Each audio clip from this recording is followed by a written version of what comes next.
Peter Butler কি লিখছেন? রেসিপিটা কি? ভারতীয়দের চোখের জল নাকের জল এক করে ছাড়বেন? রাইভাল ইন্ডিয়াকে ওদের মাঠে নাকানি চুবানি খাইয়ে হ্যাট্রিক শিরোপা নিয়ে ঋতুপর্ণরা বুনো উল্লাসে মাতবেন। বিশ্বকাপ মানেই উত্তেজনা। এইবারের বিশ্বকাপ জমবে অ্যাডভার্গো জার্সিতে। অমন মুহূর্ত উৎসবের উপলক্ষই তো চায় বাংলার কোটি খেলাপ্রিয় মানুষ। শনিবার গোয়ার জওহরলাল নেহেরু স্টেডিয়ামে নারী সাফের ফাইনাল মাতাতে কতটা আত্মবিশ্বাসী টিম বাংলাদেশ ধারণা দিয়েছেন দলের সহকারী কোচ আবুল হোসেন। ইন্ডিয়া সম্বন্ধে আমাদের ধারণাটা প্রচুর, কারণ আমরা সবসময় ইন্ডিয়ার সাথে খেলি এবং এক্সাইটেড মনে করি ইন্ডিয়ার সাথে খেলাটা। এবং আমরা গ্রুপ পর্যায়ে খেলেছি, সেই ম্যাচ আমাদের মেয়েরা লস করেছে।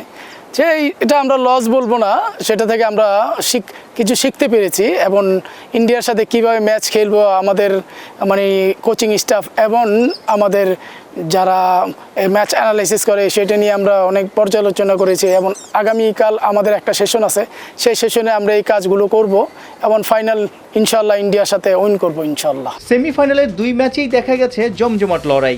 নেপালকে 2-1 হারিয়েছে বাংলাদেশ, ভুটানকে কোনো মতে 1 গোল দিয়ে ফাইনালে উঠেছে ভারত। বৃহস্পতিবার গোটা দিন হোটেলেই বিশ্রামে কাটিয়েছে দুই দল। মধ্যমাঠে বল দখলে নেয়া, লং শট খেলে প্রতিপক্ষকে ঘাবড়ে দেয় পাকা ভারতীয় নারীরা।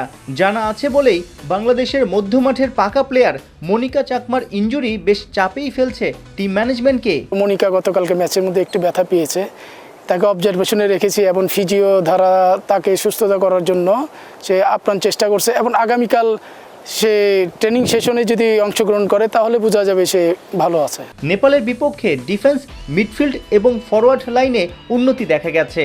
বলা যায় দারুণ এক জয়ে দল আরও সাহসী এবং খুনে মেজাজি হয়ে উঠেছে। ওপারে চলে যাওয়া শিউলি আজিমের মাকে জয়টা উৎসর্গ করেছে গোটা দল। দলের অভিজ্ঞ ডিফেন্ডার শিউলি এখন কেমন আছে? ফাইনাল খেলতে কি প্রস্তুত?